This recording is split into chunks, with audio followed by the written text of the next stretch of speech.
So this next thing that we're going to do is an imagination exercise. It's the be, do, have exercise. And I first learned this in Alan Seal's book, Soul Mission, Life Vision. So thanks to Alan for this. We have learned that everything begins as thought. So the current picture of your life in some way reflects your thoughts. Now these might be conscious thoughts, subconscious, or some of both. And in this course, we delve into your desires in many different ways. One way, of course, you've started to ask in meditation, what do I want? How clear are you about what you want and why you want it? Imagination is a critical part of any creative process. Free-flowing creative thought is inspiration, inspirata, the state of being in spirit. The highest form of thought is spirit in action. So find the page that says Be, Do, Have Imagination Exercise. It's page 4 in your workbook. We're going to imagine the life you would have if absolutely anything were possible. There's an entire world of possibilities out there beyond our current perspective. Remember the law of polarity that we just talked about. Every possibility exists within any situation. I believe if you deeply explore your dreams and your desires, you can find the path to make them manifest. Many people believe that lack of money is an obstacle for dreams to be fulfilled. So as you do the exercise, imagine that you will now receive your annual income every month and that change is permanent. How would your life change? What would you do differently? Many people believe that health is a perceived obstacle in keeping dreams from being fulfilled. As you do the exercise, imagine that you have perfect health and all of the energy you need. How would your life change? What would you do differently? Many people believe that time is a perceived obstacle, keeping their desires from being fulfilled. So as you do the exercise, imagine that you have infinite time and capacity to do anything and everything you would like. How would your life change? What would you do differently? So now your imagination is providing you with abundant wealth, health, and time.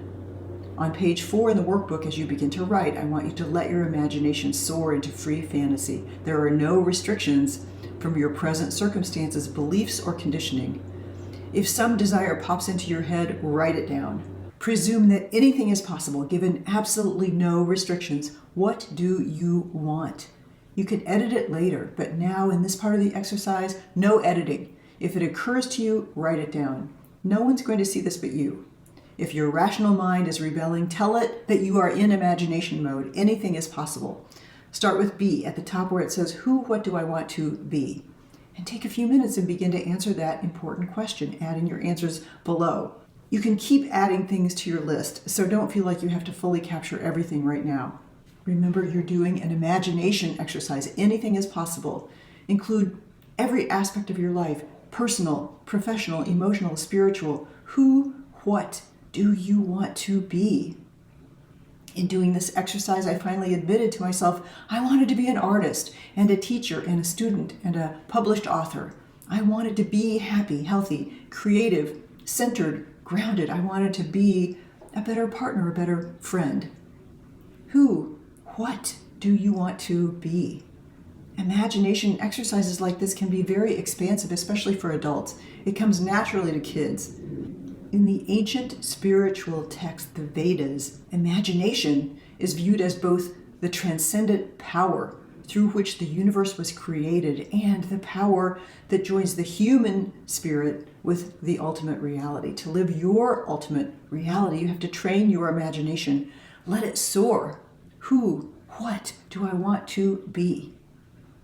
You are consciously aware of only about 5 or 10% of what goes on in your mind. The other 90 to 95% of your brain power goes into unconscious thought. Einstein said, imagination is much more important than knowledge. The ability to imagine things influences everything you do, think about, and create. Imagine that anything is possible. What do you want to be?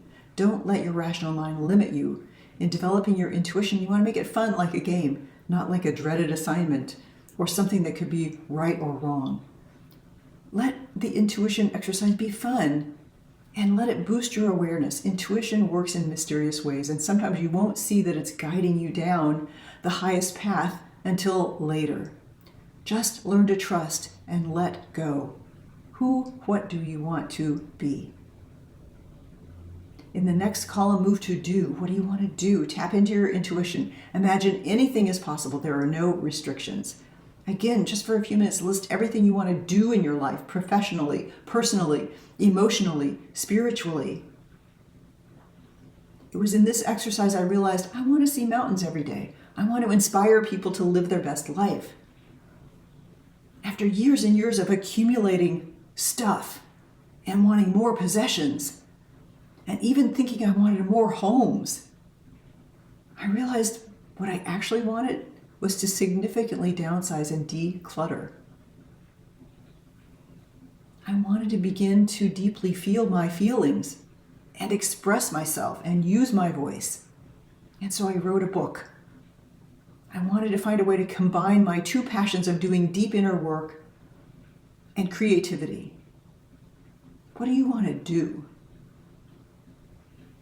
Creating and daydreaming are both ways to exercise this creative imagination and tap into the other part of your brain power. The more you work with your intuition, the more you strengthen it, and the more it grows. And meditation helps with this. In time, you will know exactly what your intuition is telling you, and you'll know that you can trust it implicitly. The third column is what I want to have. Anything is possible. There are no restrictions. Once more, make a list describing everything you want to have in your life, personally, professionally, emotionally, and spiritually. This could be something tangible. There is nothing wrong with wanting something material. In fact, these kinds of ideas are often really important clues, so write them down. In my own reflection, I wanted to have more passion in life. I wanted to have more natural beauty around me. I wanted a view of the mountains. I wanted to have fresh air and be able to walk in nature every single day. I wanted to have a stronger, more resilient, healthier body. I wanted to have better sleep. I wanted to have a deep spiritual connection. I wanted to have something fulfilling to do in my retirement. I wanted to find my purpose and find a way to serve, and many more things. As part of your homework, I will ask you to add anything that occurs to you as you continue to think about the infinite possibilities that are open to you. And then in the workbook, I explain how you will count the number of items that you listed. This type of deep introspective work is important. It reminds you that you are a work in progress. Listen carefully, please, to this next thing I'm going to say. 80% of what you think today is what you thought last year, maybe even what you thought 5 years ago. What if you began to expand instead of contract? What if you began to think some new thoughts? Tapping into your creativity, listening to your intuition, helps you with that inner expansion. Most of us, most humans, get lured into a routine, and we can become dull. Jean Houston, one of my favorite teachers, would say to us, her students, "Stop boring God." And that really got my attention. It is. Stop boring God. It's a time for you to think expansively, to dream, to wish, to allow yourself to evolve and grow, to transform in your heart of hearts. What do you want to be, do, have? Is there some secret wish that has existed deep inside you? Maybe something that you have never admitted to yourself, let alone telling someone else. This is the time to delve deeply. What do you really want? It's such a powerful question, and one that will continue to evolve throughout your life as you continue to grow and expand. What do you want to be, do, and have? And when you're ready, wrap up the last notes on this page and we will move on.